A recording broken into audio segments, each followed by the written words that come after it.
Hey guys, this is Cam315 back at it with another video for you guys, and I'm back with another My Hero Academia anime episode review for you guys. This is the season 6 episode 2 review. I almost said manga chapter.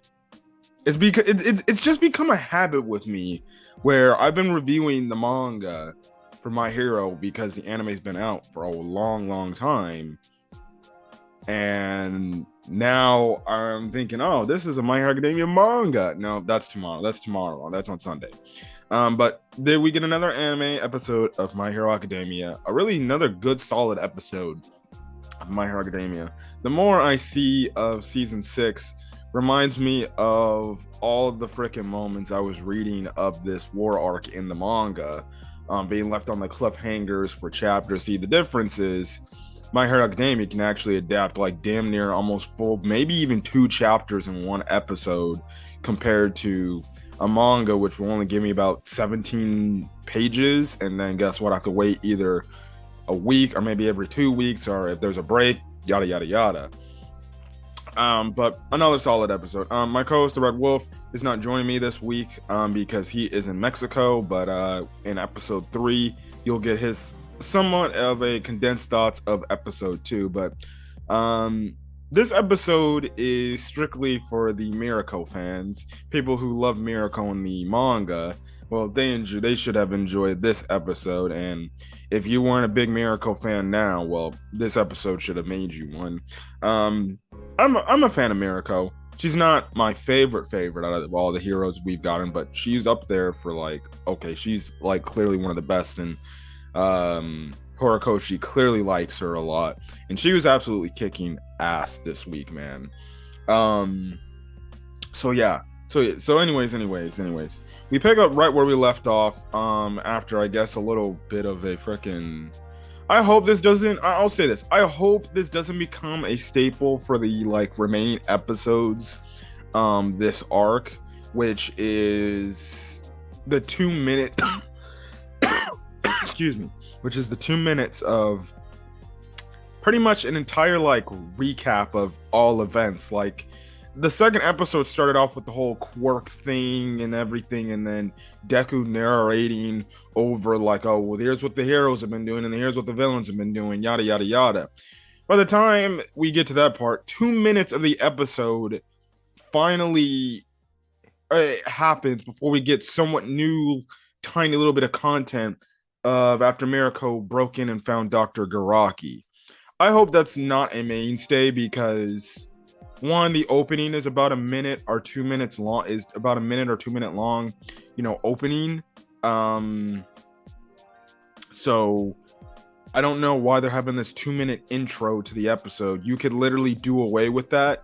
Just have the opening, start the episode off, then you freaking get to the episode. That's the one thing about, certain animes when they do recaps. They dive too much into the damn recap. Get to the point. We just want to see new content in the episode. We don't want to see stuff we've already seen.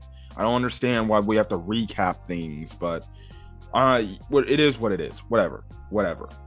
Anyways, yeah, we get that. So pretty much Mirko confronts the real Dr. Garaki, and it's to the point where she's wondering, is this the true real one, or is this another freaking fake one? So yeah.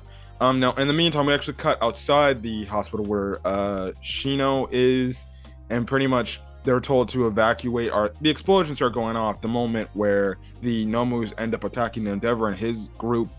They end up getting all of the civilians in the hospital out of there and evacuate, and that's pretty much where we pick up where Deku's group is. They see that happening and everything, and they get also an alert that pretty much the villains have came out. They're starting their front on the war, and yeah. So in the meantime, Deku and company, and even Bakugo, they're just on the rear guard, so they're pretty much going to people's houses, getting them out of their houses so they can get to a safe area and everything. So yeah, but that's kind of where that is. Deku's group I don't know how long it's gonna take, but Deku's group,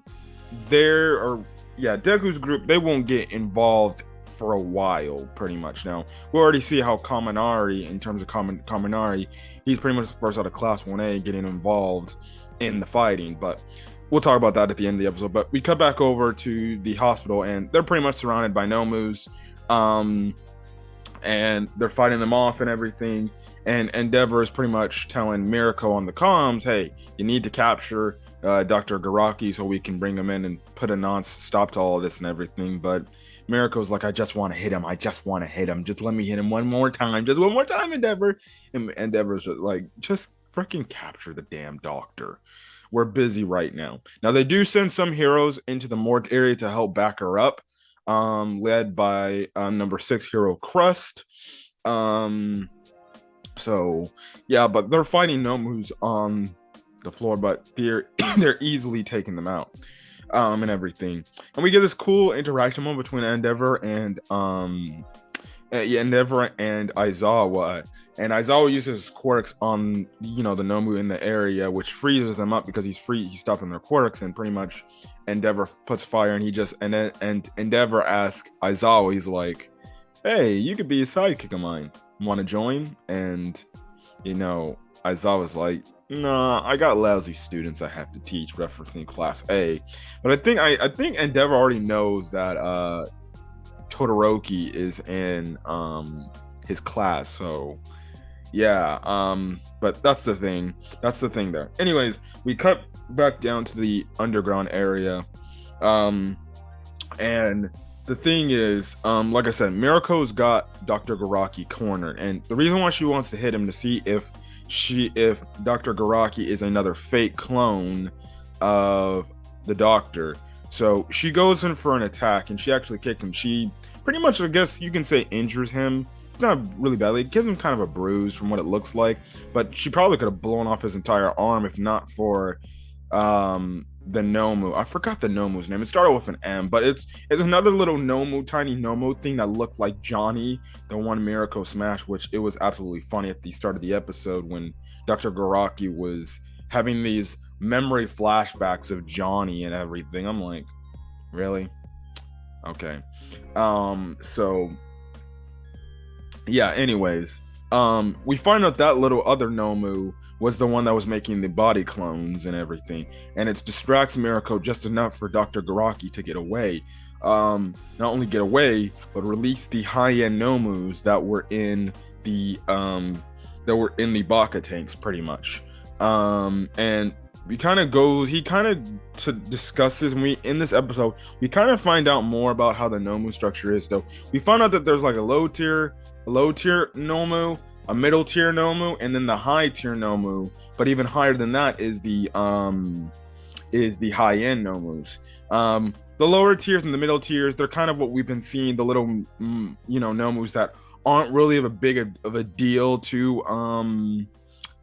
the heroes. Like, they're the ones that could probably be taken out within one shot, and the ones that the higher Nomus are the ones that they hire the heroes can end up taking down fairly easily. Now the high tier one are the high tier one. That's like, they do it in the way where it's pretty much, they use the example of the Nomu that fought All Might in season 1, and pretty much Dr. Garaki is like, yeah, those ones have a lot more muscle mass than the average human being, and everything. So we see how those are the ones that are kind of a problem. And mind you, that type of Nomu got defeated by All Might. Mind you, he was on the brink of he was on the brink of losing one for all, and then 2, he was also he was also getting weaker. So pretty much a weaker All Might barely beat this thing, and everything. And if you remember from season 1, they built that specific Nomu to be like All Might in a way. So yeah, and the whole thing's how they store the quirks within the Nomus. Now the high-end Nomus, it's like Dr. Garaki says in the episode, they're pretty much more of an advanced species where they can pretty much think instinctively on their own, and everything. And we also find out, when it comes to putting these quirks into Nomu, especially high-end Nomus, because All for One is not there because he's in prison, it actually takes the process of integrating of making the quirk in the body, having the quirk in the body, I guess take longer. He says it takes him like 3 months for a high end Nomu to be complete because that's how long it is. So this guy has been freaking making all these Nomus and everything. And then I just remember the other small little Nomu that had the double clone was called Mocha.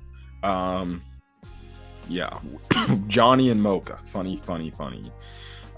So yeah, that was it's kind of an interesting thing. And then also too, we already know that the Nomus are pretty much corpses. The high-end Nomus are pretty much, we found on this episode, they're pretty much corpses of people that, well, they still have some semblance of who they were when they were alive. And we see when the high-end Nomus get activated, they're actually talking now. Now, remember from season 4 at the end when Endeavor fought Hood, Hood didn't really talk as much, but he somewhat talked. But you know, these Nomu, yeah, they're talking and they're almost talking full out dialogue. And it's just the whole thing of these Nomu remembering, these high-end Nomu remembering who they used to be, because when Crush shows up, this bigger, fatter Nomu's like, "You're Crust. I don't know what number you are, but you're Crust. That's what I do know." Which shocks everybody that the Nomus can talk, and everything. So it goes to show that this was apparently somebody whose, you know, corpse still has the memories of when he was alive, which that's my correction. Memories of when he was alive. The other ones are kind of like brain dead. The normal Nomos we've been seeing up to this point are kind of brain dead, but we got to the point where now Dr. Garaki has made these high-end Nomu so advanced to now they have some traces of memory of what they remember when they were alive. And now they're pretty much programmed to do his bidding, albeit, which is kind of scary. Mind you, high-end Nomus, we saw how much it took out of Endeavor to take out one high-end Nomu. And I think they said Hood was the most completed one out of the bunch. These ones are completed, but they're not nearly as strong as Hood. But we see how much of a problem, we know how much of a problem high-end Nomus are. And the moment Mirko goes in for an attack, she actually gets blasted back. But she actually used her strong legs to take a good chunk of the blow from actually damaging her really bad. Now, Dr. Garaki goes away, and he's pretty much on his whole thing of completing the process while the Nomu stall for time. Now, Mirko, with her bunny quirk, which we find out she pretty much has the she has the abilities for bunny and even more strong, and she can even go even beyond that. But she hears him and pretty much she says, "Oh, I hear clicking. I'm not going to let you do what you're doing back there. I'm going to capture you." So she ends up fighting the high-end Nomus. Pretty much it's like Crust is taking on one, so I believe there was like 4, so she's taking on 3v1 or something. No, 4v1, because she kills one of them and there's 3 other left. I believe, if I remember. I don't remember. My God. But whatever. One of them has like this like weird warping like quirk where it's like it crushes her arm, and just he's like using it and he's twisting it and he's bending it. It literally twisted to the point it looks like a spaghetti noodle right now. So I want to tell you, that's one of the first gory moments. Now, it's not as gory as maybe the manga version was, but it's still kind of that thing where it's like, oh God, yeah, her arm's all twisted and everything. And Mirko's like, ow, but she's still fighting. And she pretty much has her legs deadlocked on that one Nomu who twisted her arm like that leg, and pretty much rips its head off, thusly killing that high-end Nomu. Now, like I said, high-end Nomus are a problem, but they're not as strong. Right now, these ones are not as strong as Hood was. And Mirko pretty much took this thing out in like one hit, just ripping its head off. But that's mostly because her legs are super strong.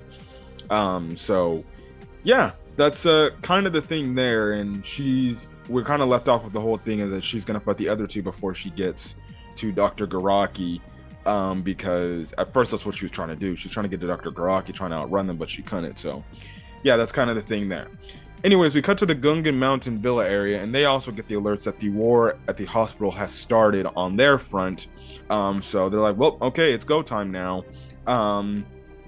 We do have a scene with Mineta not seeming like he's not ready to start the whole war and everything. And even Jiro does have a moment and everything, but in a way they're kind of just reassured, like it's gonna be okay, yada yada yada. We even have that moment with Kaminari here where he's kind of, since he's on the front lines, he's kind of freaking out. Mind you, we made this mention of this last week with the mushroom girl, how they're freaking out. And again, can you blame them? They're freaking like 15, 16-year-old kids some of them being put on the front line. You know, it's like as if, well, God help me if this doesn't happen, but it's like, but I guess if you can go back to the past, it's probably like, I guess in World War I and World War II, where maybe some people were afraid of going to war. It always changes. Like, it's kind of that propaganda where, you know, you think you're ready for something, but you're ultimately not. It's like if you think you're ready for a fight and then you're right there in action, it's about to happen, you're like, oh shit, I'm not really that fucking ready to fight. So, you know, that's kind of the thing there. But Midnight kind of reassures him and everything.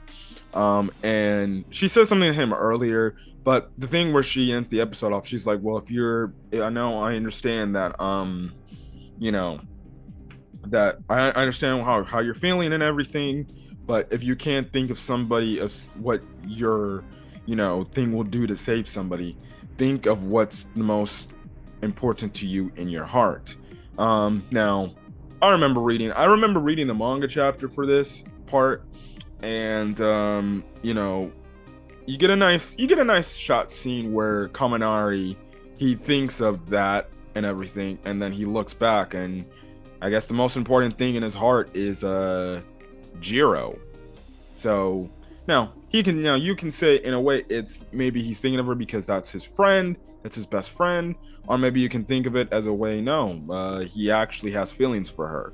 I take it as a little bit of both. It's because Jiro is probably his best friend, and another thing is he has a lot of respect and admiration for Jiro to the point he maybe has a crush on her, or maybe he likes her in some sort of romantic way. But you know, he wants to do that so he can protect her, and make sure she doesn't have to get involved in anything. So you know, it's the whole thing of, and then that it's like the whole thing of, say, where she just says go charge because that's his hero name.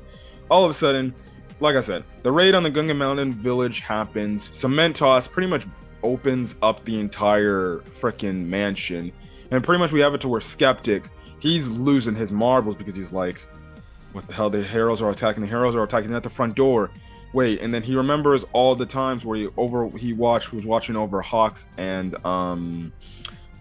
Twice, and how he overheard Twice always mention a bunch of things and everything, and it pretty much lines up to where they're at right now, and he's like, it's not my fault, I didn't say something, even though I should have said something to Twice to shut up to Hawks. It's it's Twice's fault. Yeah, it's Twice's fault. And I'm just like, yeah, you were the one surveilling them, and you could have been the person that said to Twice, hey, don't tell him anything about what's going on. He could have been that person. But, okay, he's blaming it on Twice now. But yeah, pretty much we have it to this, like, I guess you can say this good looking fellow, I forgot his name. He has electricity powers too, and pretty much he's going to try to use his electricity powers to disable all the heroes from progressing on and everything. But all of a sudden, as he fires his electric strike, you know, that's when Kaminari comes in. He puts his shades on, and then he pretty much does the freaking pose, which was a big moment for him from what I remember from the manga. And I think he's about to fight this guy, which again gives him another big moment. here, and he pretty much absorbs that dude's electric attacks. And it looks like Kaminari is going to be fighting this guy because they have similar type attacks and everything. So, yeah, that's where the episode ends off. Obviously, everybody's on the Gungan Mountain team, like Tokoyami's happy for them, but that's kind of it. So next week, if you watch the next episode preview, we're gonna get more of the raid at the Gungan Mountain palace, or mansion area, and everything, and then I can't wait to see this part, but we're finally gonna get to the part of Hawks confronting twice, and I'll just say this: that whole scene will hit you in the feels, and it will be very, and I mean very, very good. Somebody read the manga, you definitely can't wait for next week, because that scene was tense, emotional, bunch of stuff. But that's next week. But this episode was really damn good. Really damn good. I enjoyed this week's episode of My Hero Academia. Mirko shows off how badass she is and everything. And it was just cool when she was doing all her moves in the high-end gnomes, like the Lunar Rush and everything. Showing how absolutely much of a badass she is. But yep, that's pretty much it. So yeah, but anyways, I'll be back next Saturday to review My Hero Academia Season 6, Episode 3 next week. But other than that, guys, catch you guys in the next video. If you guys like the video, leave a like. Put in the comment section your thoughts on this week's episode of My Hero Academia Season 6, as well as the subscribe button if you want to get more My Hero Academia content, whether it's the anime for this season of Season 6 or the manga. I will be doing a manga chapter review tomorrow on Sunday based on how quick I can get it out and everything. So, yeah, but other than that, guys, we're almost to 500 subscribers as well, so share the video out and hit the subscribe button because we're almost at 500 subscribers. Anyways, guys, catch you guys on the next video. Till then, guys, peace.